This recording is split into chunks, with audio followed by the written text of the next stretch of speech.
El sábado 17 de marzo del año 2012, la noticia cortaba el aliento de todos aquellos que iban tomando contacto con ella, en Uruguay y también afuera de fronteras.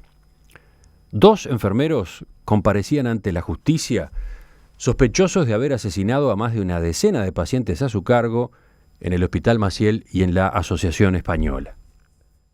Tanto la prensa nacional como la extranjera, que, dada la espectacularidad del episodio, también se ocupó del caso, empezaron a llamarlos los ángeles de la muerte o los enfermeros asesinos.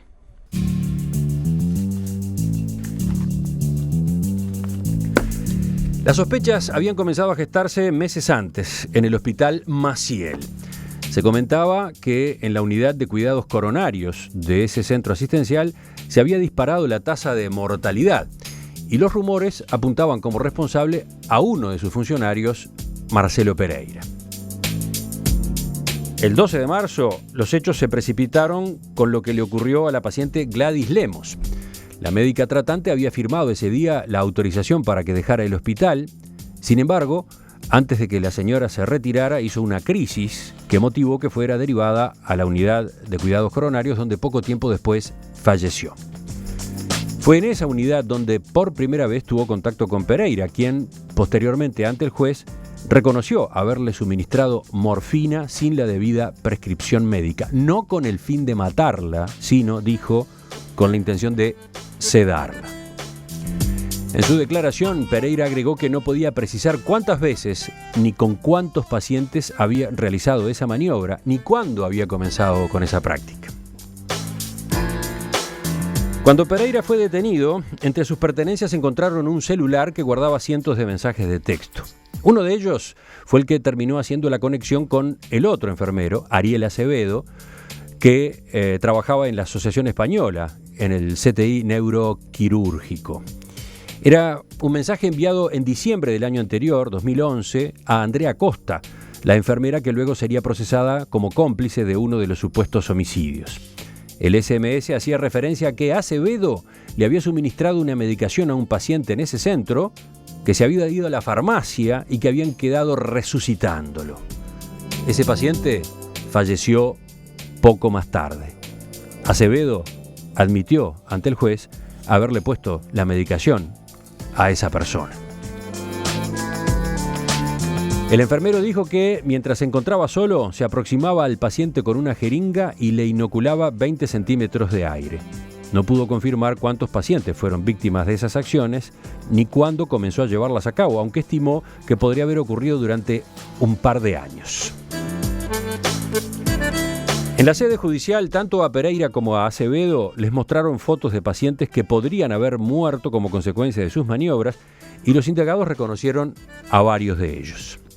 Con esas pruebas, Pereira y Acevedo fueron procesados con prisión por la muerte de 15 personas internadas.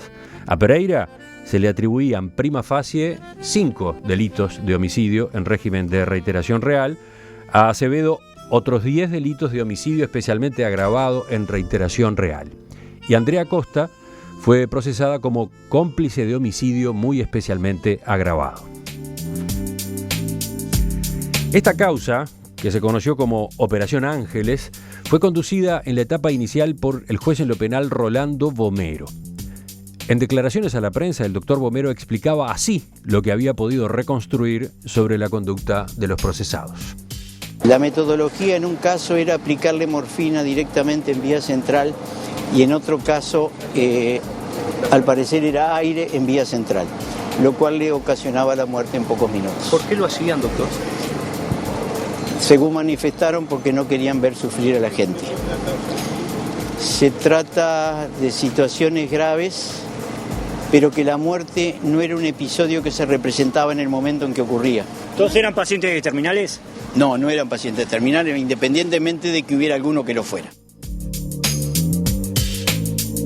Sin embargo, con el correr de los meses el caso empezó a desarmarse junto con la presunta responsabilidad de los 3 involucrados. El informe de la Junta Médica de Peritos, que trabajó en el expediente a partir de las historias clínicas de los pacientes fallecidos, no pudo probar la existencia de elementos exógenos que hubieran contribuido a esas muertes. A su vez, se verificó que en algunos casos los enfermeros ni siquiera habían trabajado en los días en que fallecieron algunos de los pacientes supuestamente asesinados. La causa cambió de manos y un año después se encontraba a cargo de la jueza Dolores Sánchez y el fiscal Gilberto Rodríguez. En abril de 2013, Ariel Acevedo retiró su confesión inicial. Sostuvo que había admitido los homicidios por consejo de su anterior abogada. También dijo que había recibido presiones de la policía para que confesara los asesinatos. El 26 de febrero de 2015, y después de haber estado en prisión casi 3 años, la justicia absolvió a ambos y también a la enfermera de los delitos imputados y los dejó en libertad. Según la sentencia, la jueza Dolores Sánchez explicó que el denominador común encontrado en el análisis de la prueba testimonial era que nadie los había visto hacer nada a ningún paciente. De todos modos, unas semanas después, la fiscal Mónica Ferrero apeló ese fallo y el expediente pasó al Tribunal de Apelaciones de primer turno. Volvió a correr el tiempo y el miércoles pasado, mayo de 2016, ese tribunal confirmó la absolución de los 3, Marcelo Pereira, Ariel Acevedo y Andrea Acosta.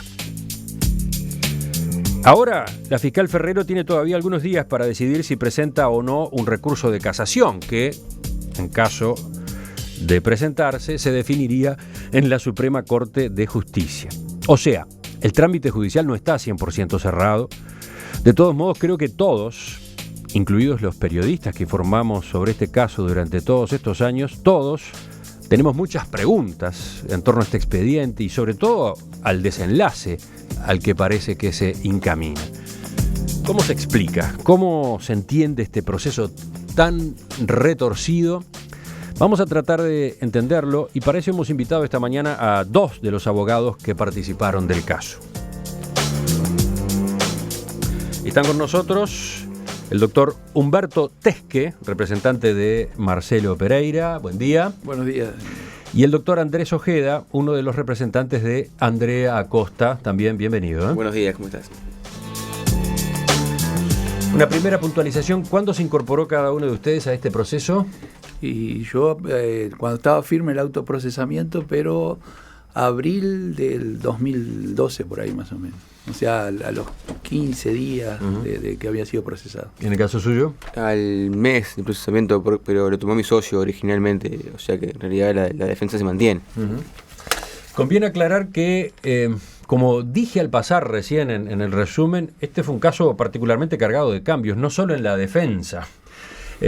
Hubo 2 jueces, Rolando Bomero, que es quien procesa inicialmente, y Dolores Sánchez, que es quien absuelve. Hubo 3 fiscales, 4. 3 fiscales. 3, sí. 3 fiscales. Diego Pérez, que solicitó procesamiento por homicidio especialmente agravado. Gilberto Rodríguez, que acusó por tentativa de homicidio especialmente agravado. Y Mónica Ferrero, la última fiscal, que pidió la condena ya por delitos más leves, violencia privada y suministro de estupefacientes. Este último detalle que estaba mencionando es importante, me parece que vale la pena subrayarlo. Cuando la jueza absuelve a los implicados, ya ahora casi en el final, no lo hace ya a propósito de la imputación original, que era la de 15 homicidios, sino de delitos bastante menores, que era lo que estaba pidiendo en ese momento la Fiscalía, porque las pruebas se habían ido mostrando insuficientes para determinar la culpabilidad que originalmente se había manejado. ¿Qué dicen ustedes sobre este aspecto en especial? ¿Sí? Bueno, con respecto a la cantidad de que han intervenido en el proceso, como Rolando Bomero es ascendido a ministro del Tribunal de Apelaciones y en el sorteo va justo al tribunal donde estaba ejerciendo funciones Bomero. Bomero por ese motivo se excusa, hay un sorteo y sale sorteado el doctor William Corujo. Y luego no se ponen de acuerdo, o sea, hay una discordia, en la sentencia no dice cuál es la discordia, hubo una discordia, nada más que dice que hubo un arduo debate, y ahí se hace un nuevo sorteo y lo nombran el doctor Ángel Cal. Así o sea que quedó eso, integrado por 4 ministros. Esas fueron otras alternativas que tuvo este proceso, los cambios que hubo que introducir o la incorporación de un ministro más al Tribunal de Apelaciones.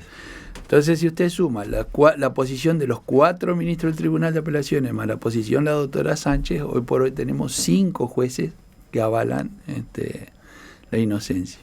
Y sobre esto que yo subrayaba, el hecho de que las imputaciones fueron cambiando, la gravedad de los delitos fue cambiando a lo largo de los años. Permiso, doctora.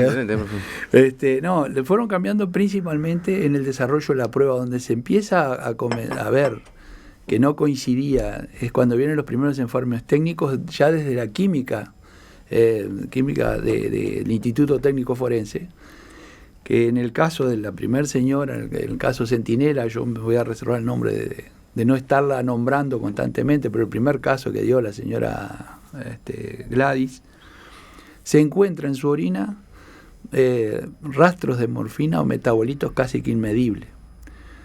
La morfina en la mujer se demora, después que se le inyectan, 72 horas para eliminarla. Eso lo aprendí buscando y estudiando para el caso. Si la señora que tenía problemas de los riñones, que eliminaba muy despacio, todo eso, se descompensa en una sala a las 2 de la tarde, la llevan a las 4 a la sala donde trabajaba Pereira. Pereira entra a las 6, quiere decir que la morfina esa era imposible, se la habrían dado en otra sala porque ella ya tenía una internación como de 20 días. Uh-huh. Ahí empieza el primer camino a decir, más después todos los exámenes, las historias clínicas que estudian los forenses, se va dando el resultado de que era imposible, porque esa era imposible que le hubiera dado la morfina, porque si eran retabolitos, otro señor, Pereira, dijo que le había dado, y él había estado con licencia 2 días antes, el día que falleció la persona, y 2 días posteriores. Otro tenía indicado la morfina. Ustedes de algún modo se están adelantando algo que pensaba consultarles después a propósito de la prueba, ¿no? De cómo fue que se construyó o no se construyó prueba a lo largo de este proceso.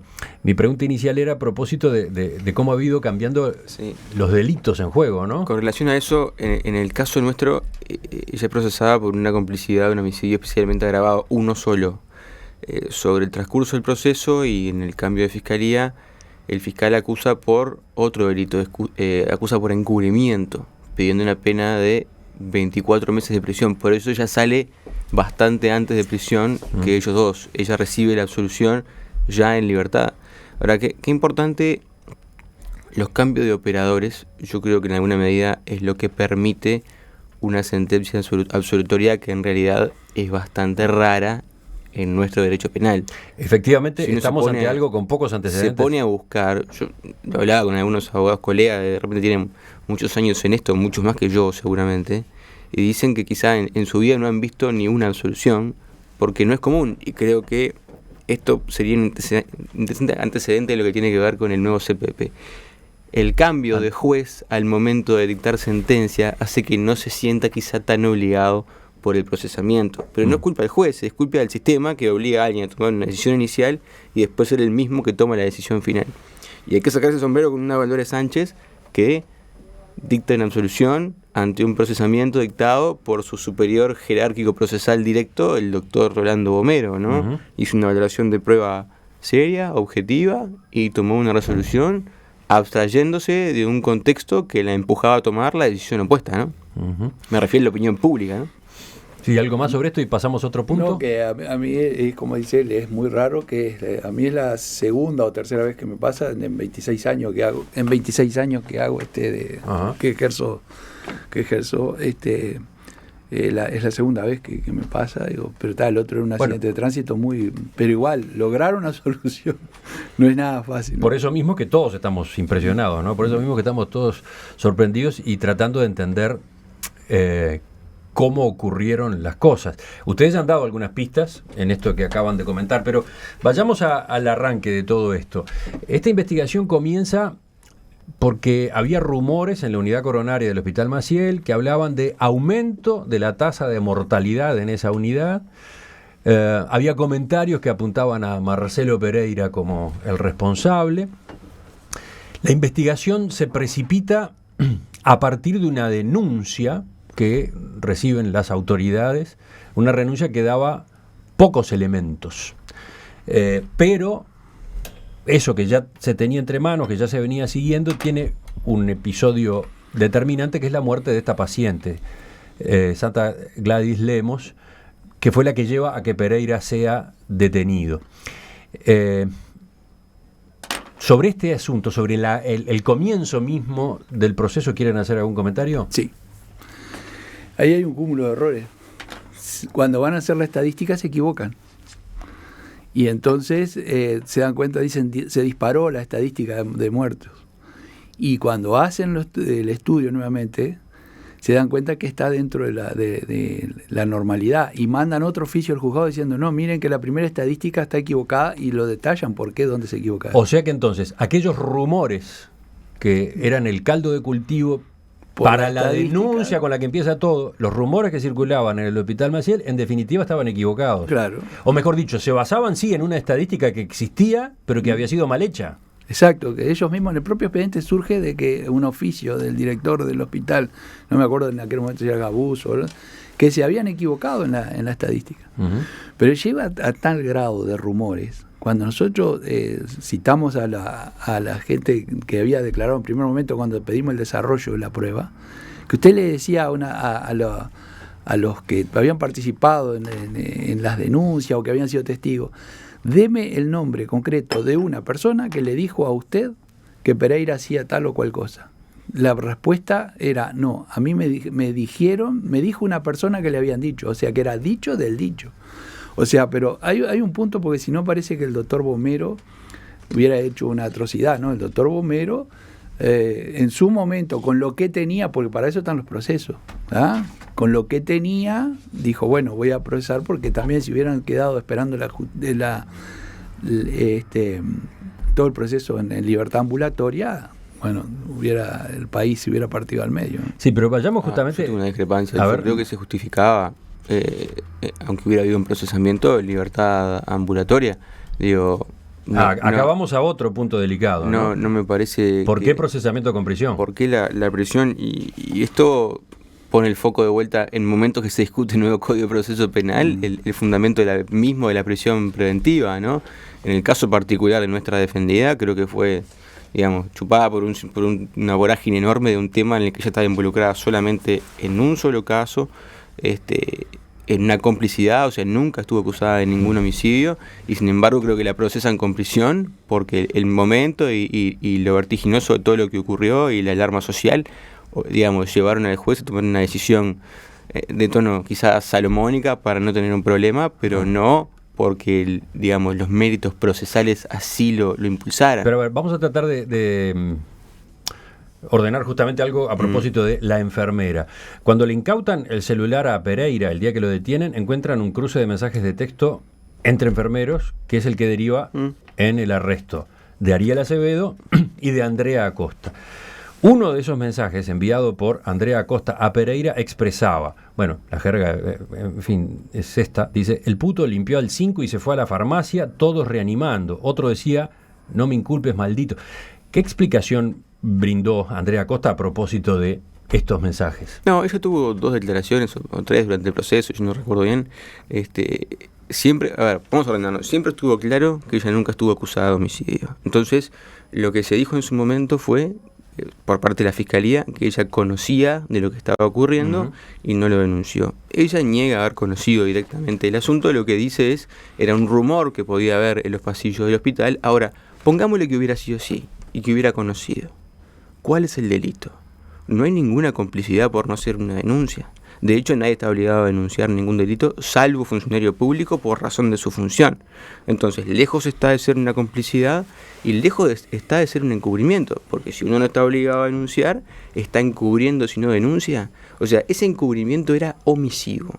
Eso quiere decir que estoy encubriendo por no denunciar. Esto no lo digo yo, lo decía la acusación fiscal, ¿no? Era un encubrimiento omisivo doloso. Ya, intencionalmente no denuncio para encubrir una situación. Entonces, si usted ve mañana una rapiña en la calle y decide no denunciarla, usted incurre en este mismo encubrimiento omisivo intencional. cuando en realidad la ley a usted no lo mandata, ni por mandato ni por prohibición, a hacer esa denuncia.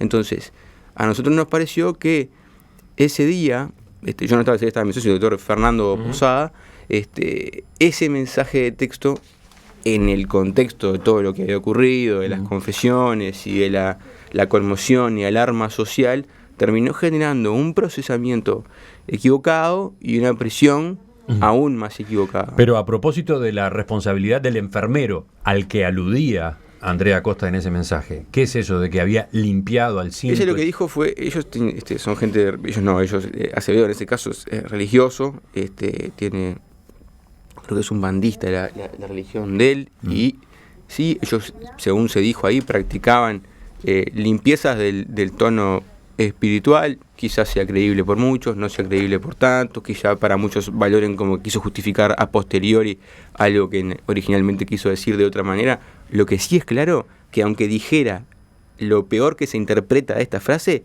ella no tendría responsabilidad. Ella. La pregunta es si el enfermero había limpiado efectivamente esto es lo mismo. En el sentido de matar. Me gustaría que siguiéramos con esto enseguida. En marzo de 2012 estalló un caso que estremeció a la opinión pública en Uruguay y que también tuvo repercusión fuera de nuestro país. 2 enfermeros fueron acusados, a partir de su propia confesión, de haber asesinado a 15 pacientes a través del suministro de aire y de sustancias que no contaban con la debida prescripción médica. A su vez, una tercera enfermera fue procesada en calidad de cómplice por entenderse que estaba al tanto de estas prácticas y no había hecho nada para impedirlas. Pero el año pasado la justicia los absolvió y ahora, hace muy poco, la semana pasada, un tribunal de apelaciones confirmó ese fallo de absolución. ¿Cómo se explica esta historia? Estamos conversando esta mañana con el doctor Humberto Tesque, abogado de Marcelo Pereira, y el doctor Andrés Ojeda, uno de los abogados defensores de Andrea Acosta.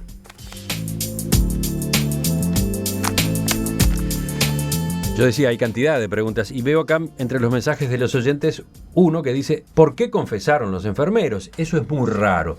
Les propongo justamente que vayamos a la primera declaración ante el juez de los enfermeros, quizás el punto de mayor controversia.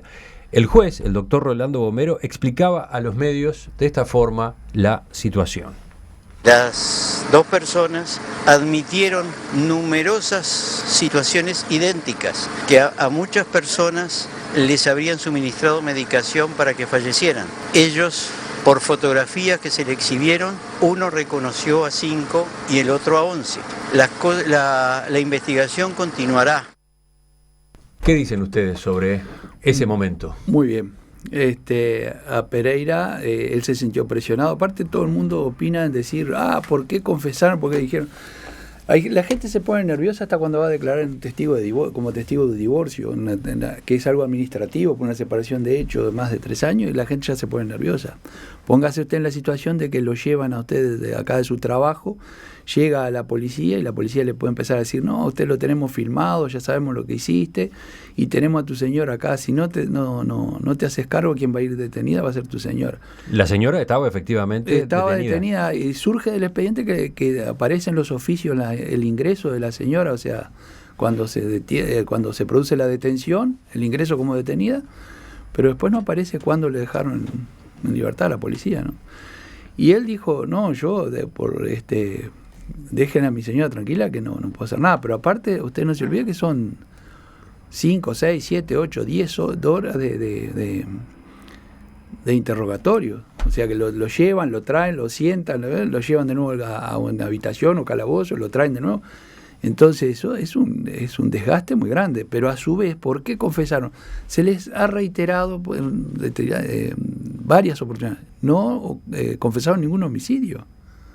Dijo, como cualquier enfermero y gente de la salud, que les dan sedantes a las personas cuando están doloridas, y muchas veces los médicos se lo dicen por teléfono o muchas veces les dan algo hasta que llegue el médico.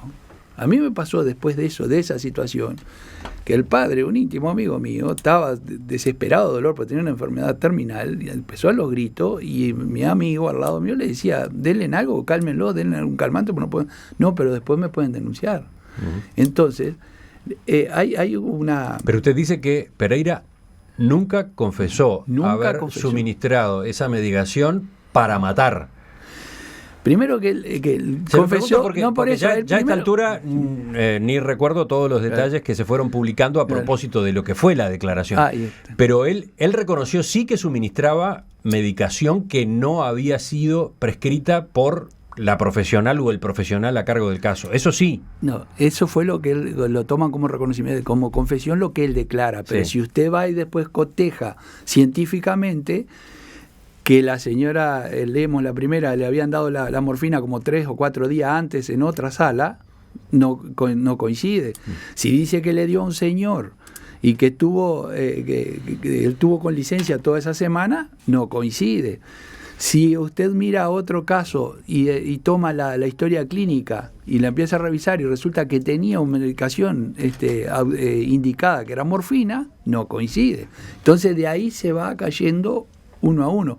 Es como el tribunal dice, al derrumbarse la prueba sobre Pereira, se derrumbaba todo y ahí queda sin asidero lo que decía el defendido, la doctora Teresa Garrido, que le inyectaba aire. Yo en eso no quiero opinar porque no es mi cliente, yo hablo de mi cliente. ¿Ah?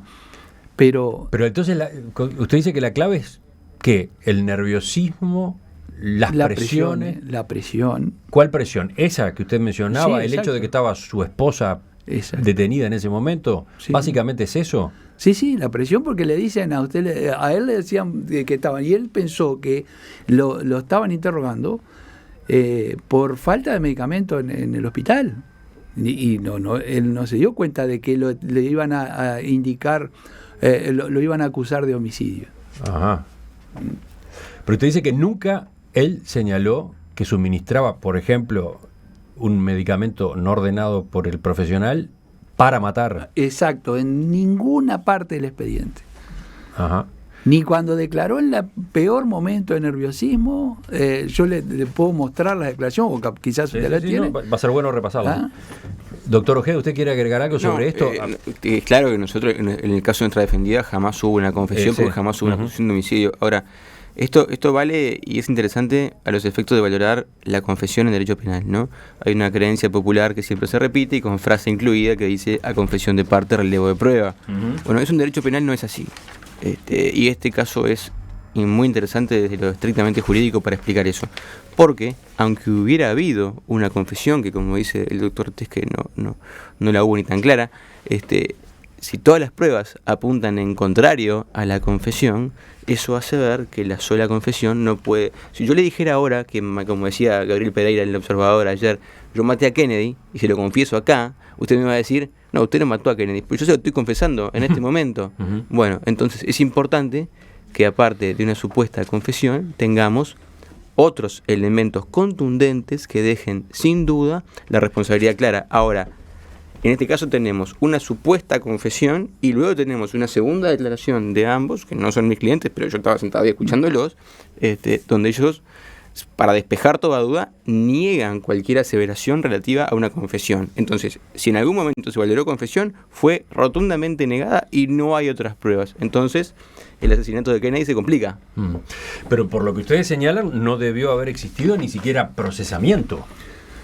Yo entiendo que se aclara la situación cuando empiezan a venir las pruebas científicas, lo de la química, las juntas médicas. Ahí es el desarrollo, la prueba, que cuando Pereira, yo lo veo la primera vez en la cárcel, se pone a llorar y me dice, yo no hice nada, le digo, pero ¿cómo usted me dice que no hizo nada? Pues yo no había tenido acceso al expediente todavía. Digo, siendo que todos los medios lo tienen en cualquier lado, en cualquier esquina, dicen que no, pero no es así, fíjese que yo no hice eso. Y entonces, cuando comienza a desarrollarse las pruebas científicas, porque acá no hay ningún misterio, es la prueba científica, lo de la junta médica, los de los informes técnicos de los químicos, que no coincidía con lo que había declarado. Es que me dicen, ¿usted le mató a Emiliano Cotelo? Sí. ¿Y cómo hizo? Le pegué un tiro y resulta que lo revisan en todo el cuerpo. Usted no tiene ni un orificio de bala. Bueno, entonces ahí está que la confesión, que la gente se afirma, pero confesaron. No. declararon una cosa, no confesaron. Yo no tengo ningún empacho en decir que en el caso de nuestra defendida no debía haber habido, a nuestro juicio por lo menos, seguro no procesamiento y mucho más seguro no prisión. Eso creo que fue, y lo muestran los hechos posteriores, la justicia se apresuró en un contexto difícil. Yo no digo que no sea difícil manejarse en un contexto de semejante presión, pero bueno, se trata de jueces penales, digo, y el asunto puede tener tono público y puede tener presión. Por eso es importante tratar de ceñirse a derecho. A nuestro juicio nunca hubo fundamento ni para procesamiento ni para prisión. Ahora, me gustaría que de todos modos pasáramos en limpio qué era lo que sí hacían los enfermeros. Por lo que se informó en su momento, sí era cierto que Ariel Acevedo disponía de fármacos como la morfina que obtenía de manera irregular y que en determinados momentos administraba a algunos pacientes sin que hubiera órdenes médicas en ese sentido. Otro tanto se dijo a propósito de Pereira. ¿Eso fue admitido? No, yo me voy a referir solamente a Pereira. Hablemos de Pereira, que es el que está representado en esta mesa. Lo de Acevedo con la doctora Teresa Garrido. El tema es el siguiente. Primero, la medicación que se encontró en la casa de Pereira, todo podía ser morfina, todo, era todo medicación vencida, como puede tener usted, no había morfina, pero digo, toda medicación vencida como pueden haber en cualquier botiquín de una casa que a veces quedan, y él esa medicación la utilizaba a veces para curar heridas a los perros de él o algo eso. Después, es muy común, y lo saben todos los que están en la salud, que cuando se va una persona de alta, quedan la medicación que le venían dando. Esa medicación no lo llevan al economato, quedan ahí en la sala o se lo guardan los enfermeros, porque cuando vienen en situación de emergencia y van al economato y le dicen, dame tal medicación, y resulta que no hay o no vino, o no llegó, o no existe, ellos dicen, bueno, vamos a darle aquella que tenemos nosotros guardado. Pero eso pasa a diario en la salud. Entiendo lo que usted está explicando, pero hay un escalón más todavía. Sí. La propia sentencia de la semana pasada señala que los enfermeros reconocen que en determinados momentos realizaban por decisión propia, sin prescripción médica, determinadas acciones con enfermos que se encontraban en situación grave, incluyendo inyecciones de morfina y de aire. No. ¿Eso sí pasaba? No, de aire yo le voy a decir, no voy a... bueno, entonces, yo le digo del tema morfina de Pereira. Le puede haber dado un sedante, un calmante como cualquier... ¿Eso se admite? Sí, se admite, pero se admite sin prescripción médica. Pero usted sabe, como un enfermero que tiene 30 años de profesión, sabe bien una persona que con media dosis de morfina no mata a nadie. Pero sí le calma el dolor en el momento hasta que llegue el médico. Y eso lo hacen los enfermeros. Digo, es querer ocultarse una cosa que ocurre a diario en todos los hospitales y en los sanatorios. ¿Allí no hay un delito de por medio? No, porque la persona está tratando de mitigar el dolor, o sea, no está intentando matar a nadie, ni está tratando de darle un calmante. O sea, si usted le da una aspirina, perdóneme de nombrarle la marca, pero le da una aspirina, resulta que usted estaría cometiendo dando medicación autorizada por los médicos. Entonces, digo, ahora casi seguro que se le va a partir la computadora diciendo, sí, es alérgico a aspirina, porque acá en este país o en el mundo todos pensamos que lo malo le va a pasar a los otros y somos todos justicieros hacia los otros. Si el otro tiene que sacarlo y si el otro cometió algo, vamos a matarlo, pero cuando nos pasa algo cerca de la familia o algo, salen corriendo como vienen al escritorio. Es un gran muchacho y no sé qué le pasó, que le ocurrió esto, ¿no? Ahora, sí. Qué importante, ¿no? Porque pasamos de querer adjudicarle 5 homicidios a hablarle de darle un medicamento sin prescripción médica que podrá ser a lo sumo una falta administrativa, ¿no? Porque si no se prueba que eso produjo lesiones o muerte, no hay ahí ningún delito vinculado a la integridad física. Entonces, si quiera discutimos si corresponde o no corresponde sancionarlo administrativamente por la falta de dar un medicamento sin prescripción. Pero estamos en sede de otra discusión, ¿no? Bastante más liviana. En perspectiva, da que hablar. Se nos va la hora y algunos de ustedes tienen otros compromisos, por lo cual no quiero retenerlos demasiado, pero sin perjuicio de que habría unas cuantas preguntas más a propósito de las declaraciones, las pruebas técnicas, las distintas etapas que tuvo este proceso, vayamos ya en este momento a la situación actual. ¿Cuál es la situación actual de sus defendidos? Bueno, mi defendido la verdad que la pasó muy mal. Hablemos de Marcelo Pereira. De Marcelo Pereira. Él se recibió como enfermero a los 19 años. Inmediatamente empezó a trabajar en los dos lugares, en Español y en el Maciel.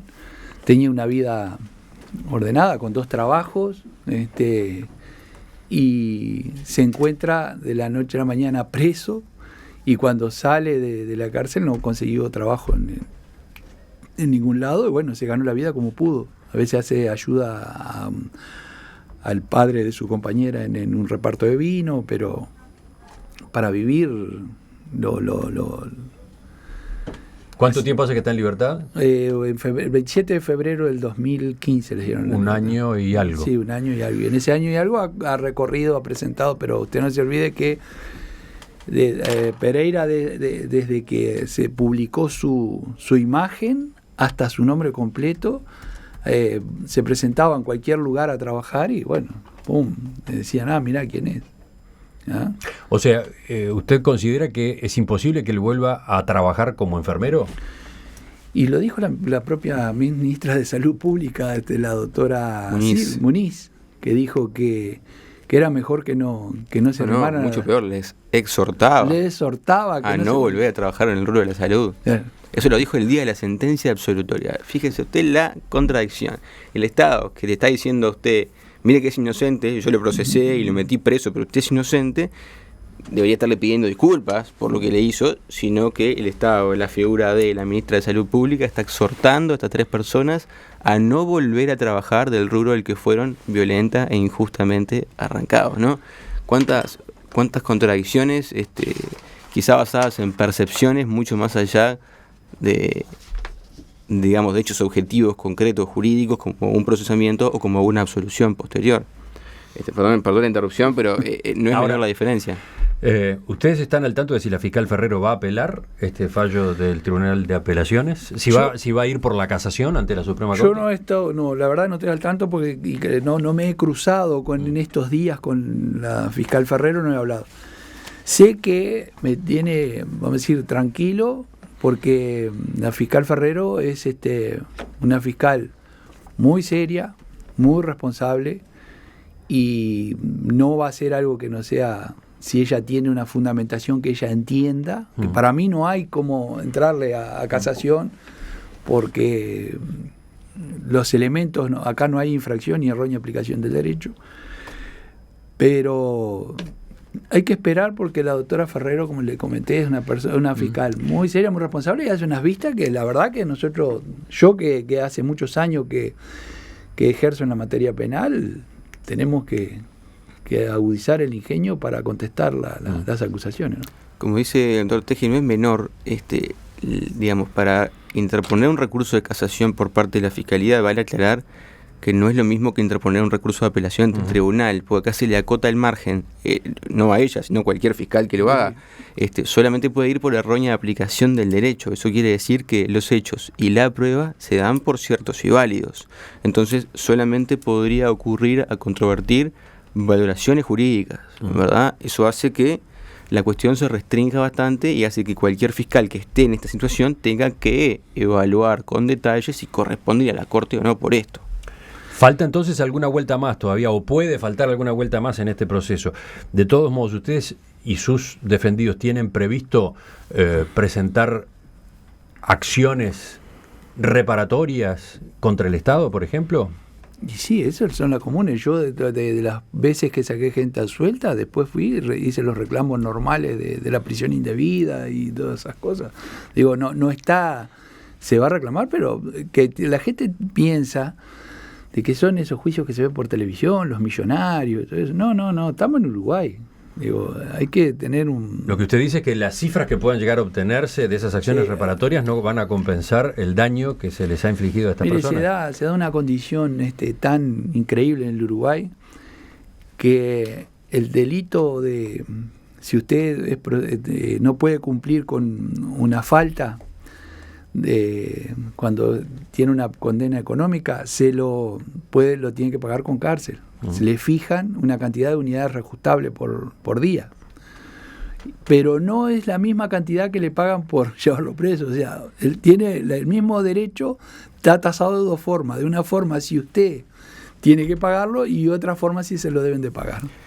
En el caso nuestro, nosotros somos de la idea siempre similar de primero un tema y después otro. Nosotros la verdad que nos gustaría primero cerrar el tema penal, definitivamente, ya que esto que pase este plazo y que eventualmente si tiene que pasar la casación que pase, y recién después ahí sentarnos con ella y conversar. Los casos de soluciones, a veces la gente quiere terminar los temas y no quiere seguir, otras veces quiere reclamar, y la sartén por el mango ahí le tienen los implicados.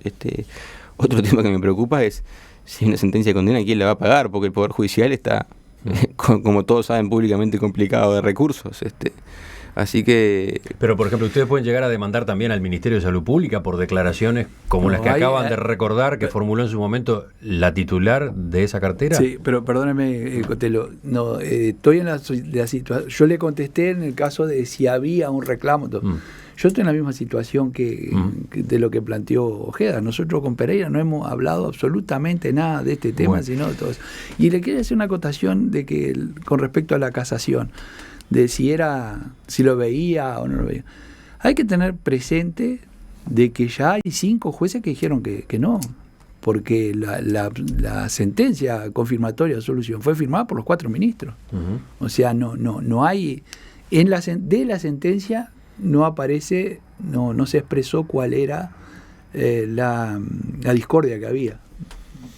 Para terminar, además de las instancias judiciales, también había abiertos sumarios en los respectivos trabajos de estas personas. ¿En qué quedaron esos trámites? O sea, a Pereira nunca le notificaron ningún sumario ni nada. O sea, quedaron de ir un día a la cárcel allá, pero nunca más aparecieron. No sé en qué estado. No, como le dije, no hemos entrado a hurgar en ese punto todavía, ¿no? Sí, nuestra defendida es funcionalidad privada, ¿no? En el caso, no funciona hospital público.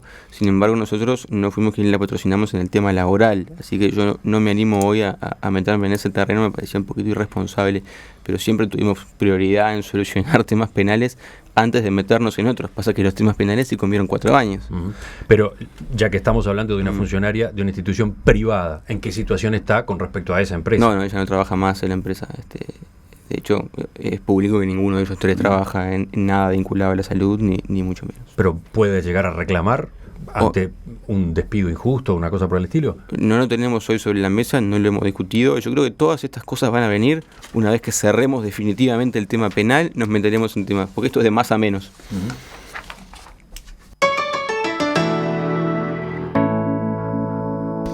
Doctor Humberto Tesque, doctor Andrés Ojeda, les agradezco que nos hayan acompañado esta mañana en Perspectiva. Gracias a vos, como siempre, por la invitación y a las órdenes. No, a mí le agradezco, Cotelo, porque el hecho era que nosotros, es la única manera que podemos dar luz a la opinión pública de que cómo habían ocurrido los hechos. Y no queríamos, yo ni Pereira ni yo habíamos salido antes, pues no queríamos discutir públicamente algo que tenemos que hacerlo todos los días en los juzgados, ¿no? De todos modos, cuando haya un cierre definitivo, quizás charlemos de nuevo, ¿de acuerdo? ¿Les parece? Ojalá dentro de poco.